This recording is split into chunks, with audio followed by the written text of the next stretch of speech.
Well, after the origin of the universe, now we will try to know about the origin of the solar system.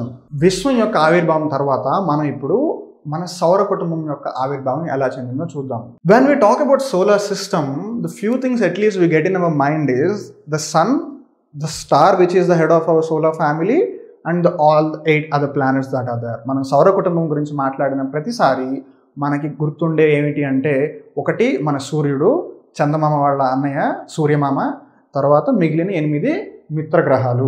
What are those planets that we have? We have Mercury, Venus, Earth, Mars, Jupiter, Saturn, Uranus, Neptune. మనం గనక ఈ 8 గ్రహాలు ఏమిటి అని గనక గమనిస్తే మొదటిది బుధగ్రహం, శుక్రగ్రహం, భూగ్రహం, అంగారక గ్రహం, బృహస్పతి గ్రహం, శని గ్రహం, వరుణుడు మరియు ఇంద్రుడు. ఈ 8 గ్రహాలు. We combine all these 8 planets in the sun and call as solar system. But are these the only things which are there in the solar system? No, absolutely not. ఎవరైనా ఒకవేళ వచ్చి ఈ 8 గ్రహాలు ఈ సూర్యుడు ఉన్నారు అని అంటే నువ్వు తప్పు అని అక్కడే చెప్పాలి వాడు. Why? Because there are a lot of other celestial bodies. It can be a satellite, it can be an asteroid, it can be a comet, or it can be any other celestial object which we don't know till now. అది ఒక ఉపగ్రహం అవ్వచ్చు, ఒక తోకచుక్క అవ్వచ్చు, ఒక గ్రహశకలం అవ్వచ్చు, ఒక ఉల్క అవ్వచ్చు, అది ఏనా అవ్వచ్చు, మనకి తెలియంది కూడా అవ్వచ్చు. So there are a lot of other things as well in the solar system. But when was the origin of the solar system actually began? That's the question. We know that universe started originating 13.7 billion years ago. 1370 కోట్ల సంవత్సరాల క్రితం విశ్వం ఆవిర్భావం చెందడం మొదలుపెట్టింది అని మనకు తెలుసు. Then when was the solar system started originated? It was 4.6 billion years ago. 460 కోట్ల సంవత్సరాల క్రితం నుంచి ఈ సౌర కుటుంబం ఆవిర్భావం చెందడం మొదలుపెట్టింది. So whenever we talk about the origin of the solar system or origin of the earth, there are few theories which actually explains it. One such theory among that is geocentric theory. మనం ఎప్పుడైనా సౌర కుటుంబం ఎలా ఆవిర్భావం చెందింది అని అంటే ఎలా అయితే we have big bang for explaining the origin of the universe, in the same way we have geocentric theory for explaining the origin of solar system. So what does geocentric theory says? భూకేంద్రిక సిద్ధాంతం మనకి ఏం చెప్తోంది? It was actually proposed by an Egyptian scientist called Ptolemy. ఒక ఈజిప్ట్కి చెందిన ఖగోళ శాస్త్రవేత్త టొలెమీ అనే వ్యక్తి ఈ భూకేంద్రిక సిద్ధాంతాన్ని ప్రపోదించారు. And what is this geocentric tells us? It tells us that Earth is in the center of our solar system. Sun and all the other 7 planets revolve around it. In fact, it is also said that Earth is the center of the universe. It's not only the center of the solar system, it is also the center of the universe, which was proposed by Ptolemy. భూకేంద్రిక సిద్ధాంతం ఏమని చెప్తుంది అని అంటే మన భూగ్రహం ఏదైతే ఉందో భూమి, అది సౌర కుటుంబానికి మధ్యలో ఉంది. సూర్యుడు మిగతా 7 గ్రహాలు దాని చుట్టూతా తిరుగుతున్నాయి. మరీ వింత ఏమిటంటే భూమి సౌర కుటుంబానికే మధ్యలో కాదు, విశ్వానికే మధ్యలో ఉన్నాడు అని భూకేంద్రిక సిద్ధాంతం మనకు చెప్తుంది. So it is not only that Earth is the center of solar system, Earth is also the center of the universe. That was geocentric theory. But then comes one more person with one more theory. నేను ఒకలా బిర్యానీ చేస్తే మా mummy ఇంకోలా బిర్యానీ చేయొచ్చు. In the same way, when Ptolemy came with geocentric theory, there was one more person who came with a different theory, which was heliocentric theory. Heliocentric theory was proposed by Nicolaus Copernicus. He was a person from Poland. Poland is a country in European continent. Heliocentric theory అంటే సూర్యకేంద్రిక సిద్ధాంతం. ఈ సిద్ధాంతాన్ని ప్రపోదించిన వారు Nicholas Copernicus. ఆయన Poland అనే దేశంకి చెందినవారు. Poland దేశం ఐరోపా ఖండంలో ఉంది. What does this heliocentric theory says? It says that it is not the Earth which is the center of solar system. It is actually the sun which is the center of solar system. భూమి కాదు సౌర కుటుంబానికి మధ్యలో ఉన్నది. అది యాక్చువల్గా అయితే సూర్యుడు ఎవరైతే సౌరమండలానికి మధ్యలో ఉన్నారో మిగిలిన 8 గ్రహాలు మనం ముద్దుగా అష్టదిగ్గజాలు అని పిలుచుకున్నాము, వీళ్ళు సూర్యుడు చుట్టూతో తిరుగుతూ ఉంటారు. అలానే మనకు ముందుగా తెలిసినట్టు as we already know, it's not only about the planets or the sun that are there, but even then there are some celestial other objects like satellites, asteroids and other things, but we don't know how the planets are formed. We only know what led to the origin of solar system, but what led to the formation of planets, the theory or the hypothesis that explains us how the planets have formed in the solar system.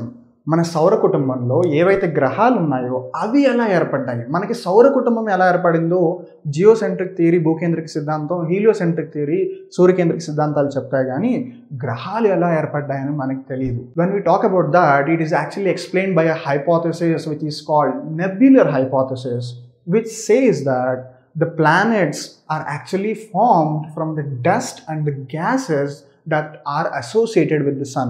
సూర్యుడికి సంబంధించిన దుమ్ము, ధూళి మరియు వాయువులు ఏవైతే ఉన్నాయో వాటి కలయిక వల్ల ఏర్పడ్డాయి మన సౌర కుటుంబంలోని గ్రహాలు అని నెబ్యులర్ సిద్ధాంతం మనకు చెప్తుంది. Now when we know that planets ఎలా ఫామ్ అయ్యాయి, we know how the planets have been formed, we have an explanation from nebular hypothesis. But we also need to know few other things. As we already know, it's not only sun and other planets, there are some other things like satellites. So when we talk about the satellites which are there, pretty sad to know that Mercury and Venus doesn't have natural satellites. బుధ గ్రహానికి, శుక్ర గ్రహానికి గనక మనం గమనిస్తే వాటికి ప్రాకృతిక ఉపగ్రహాలు లేవు. When we talk about the most important planet in the solar system, that is Earth, Bhumi, which is actually also called as blue planet. It has one natural satellite which we normally call moon. ముద్దుగా మనం ఇందాక చెప్పినట్టు చందమామ అని పిలుచుకుంటాం.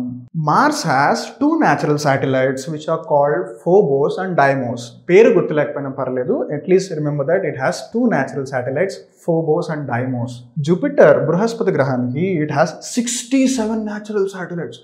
ఇక్కడ వీళ్ళిద్దరికి అసలు ఒక్క శాటిలైట్ లేదు. They won't even have 1 satellite. Mercury and Venus, this big guy has 67.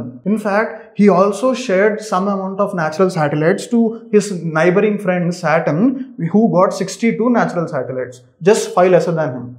Seems like they both copied the number of satellites. And the 7th planet, Uranus, మనం ఎవరినైతే వరుణుడు అని అంటున్నామో, he has 27 natural satellites.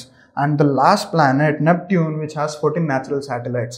These are the number of natural satellites that we have. These were formed along with the planets. ఈ ప్రాకృతిక ఉపగ్రహాలు ఏవైతే ఉన్నాయో అవి గ్రహాలతో పాటు ఏర్పడ్డాయి. But when we talk about some important features, some special features about the planets that are in the solar system, మనం సౌర కుటుంబంలో ఉన్న గ్రహాల గురించి కనుక ఒకవేళ మాట్లాడితే, ఒకవేళ ఏదన్నా ఒక్క ఫీచర్ చెప్పండి. లైక్ ఈ పెన్ ఏంటి అంటే ఇది ఎక్కడైనా రాస్తుంది అని, నా నోరు ఏంటంటే ఎక్కడైనా మాట్లాడుతుంది, ఎక్కడైనా తింటుంది అని. అలానే when we talk about the planets, what is an important feature of it? When we say Mercury, it is the smallest and the nearest planet. The smallest in the solar system and the nearest to the sun. సౌర కుటుంబంలో అత్యంత చిన్న గ్రహం, సూర్యుడికి అత్యంత దగ్గరైన గ్రహం. Venus is the hottest planet in the solar system. అన్నిటికంటే భగభగ వేడిగా ఉండే గ్రహం వీనస్ గ్రహం. Earth, as we already know, it is the one and only life containing planet in the solar system. భూమి ఒక్కటే గ్రహం జీవనం సాగించడానికి తోడ్పడే గ్రహం. మార్స్, అంగారకుడు మీరు చూస్తే కొన్ని సంవత్సరాలు మనం ఇట్లా వెళ్ళిపోతాం మార్స్ మీదకి. అంటే పరిగెత్తుకుని కాదు, రాకెట్లో వెళ్తాము. Will go by rocket, not by running. But even then Mars is actually called red planet. So we are going from blue planet to the red planet. When we go to Mars, I will wear a red shirt. If you look at Jupiter, it is actually the biggest planet in the solar system. సౌర కుటుంబంలో అన్నిటికంటే పెద్ద గ్రహం ఏది అని అంటే బృహస్పతి లేదా గురుగ్రహం. 6వ గ్రహం కనుక చూస్తే the 6th planet, Saturn, it is the lightest planet. అది ఎప్పుడు ఎగురుతూ ఉంటుంది గాల్లో. Why? Because it is lightest. In fact, Saturn is also called as the beautiful planet of the solar system or the ring planet of the solar system. Uranus, when we look at Uranus, it's really fascinating that it actually resembles rain. ఏదో వర్షం పడుతున్నట్టు కనిపిస్తుందంట Uranus. అందుకేనేమో it is called as, దాన్ని ఏమని పిలుస్తున్నాం మనం, వరుణుడు.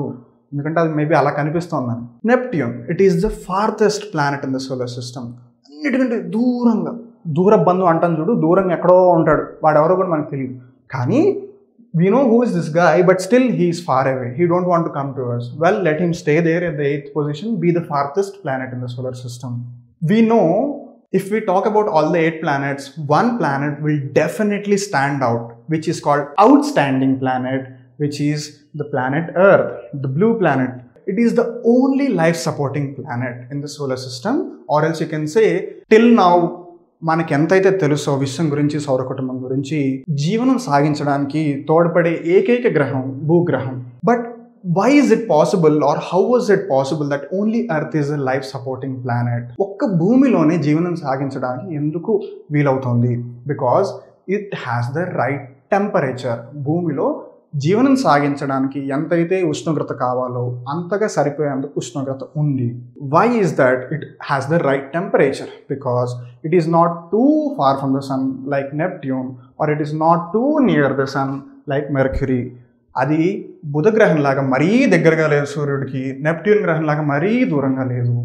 That's why it is possible for Earth to support life. But when we look at Earth, it's not just a ball. It's not just how it looks like.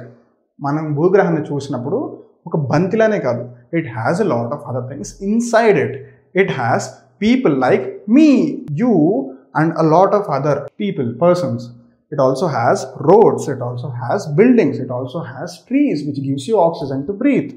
It has animals. Every Sunday మీరు తినే chicken లాగా. So ఇవన్నీ కూడా మన భూగ్రహంలోనే ఉన్నాయి.